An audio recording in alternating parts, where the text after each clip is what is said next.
કે one by one બધા જ રેડી રહેશે. તો સૌથી પહેલા અમારી ગ્રૂમ સાઈડ એટલે કે મોરડિયા પરિવારમાંથી all ladies come on the stage જે પરફોર્મન્સ કરવાના છે એમને વિનંતી કે મંચ ઉપર આવશે અને આપણે ધૂમ ધમાલ અને ખૂબ મસ્તી કરવાની છે કેમ કે બધાએ જ ભોજનનો આનંદ માણ્યો છે અને હવે ડાન્સ ફેમિલી પરફોર્મન્સ માણવાનું છે.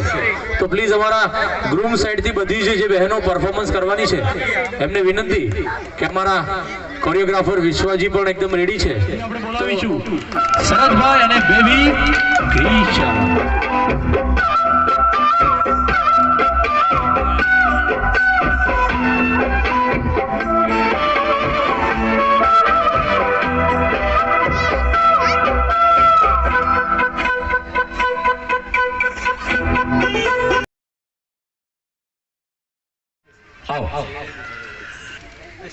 ભારતીબેન માટે એકવાર જોરદાર તાળીઓ. શરદભાઈ ક્યાં છે? શરદભાઈ કેવું પરફોર્મન્સ લાગ્યું તમને? એકવાર આપણા ભાણીબેન ને બાજુમાં આપીને એમના માટે તાળીઓ થવી મારે એકવાર જોરદાર. અરે વાહ, ક્યાં વાત છે, વેરી ગુડ. તો ભારતીબેન આમ તો તમે અડધા સાસુ તો બની ગયા અને કાલે પૂરા. હવે કાલે પૂરા મતલબ એકદમ એટલે આમ તો છે આપણી કેરોન ને શું નામ છે? કેરોન. હા, જમાઈના સાસુ પણ હવે વહુના સાસુ બની ગયા છે એટલે કાલથી એકદમ મસ્ત હુકમ ચલાવવાનો દિવસ આવી ગયો છે. અરે વાહ, જો બસ આજ મારે સાંભળવું હતું. આજના સમયની અંદર દીકરી બનીને જ બોલાવે છે. એકવાર ભારતીબેન માટે જોરદાર તાળીઓ એમના વિચારો માટે એકવાર. ક્યાં વાત. કેરોન ક્યાં છે? આવે. તમારું એકદમ યુનિક નામ છે. મને જયારે લખાવતા હતા ત્યારે મેં બે વાર પૂછવું પડ્યું. અચ્છા, કેરોન. ઓકે. ક્રિનલ કિયા. વાહ, ક વેરી ગુડ. તો કેરોન તમે આઉટ ઓફ ઇન્ડિયા રહો છો? ઓકે. તો અમેરિકા?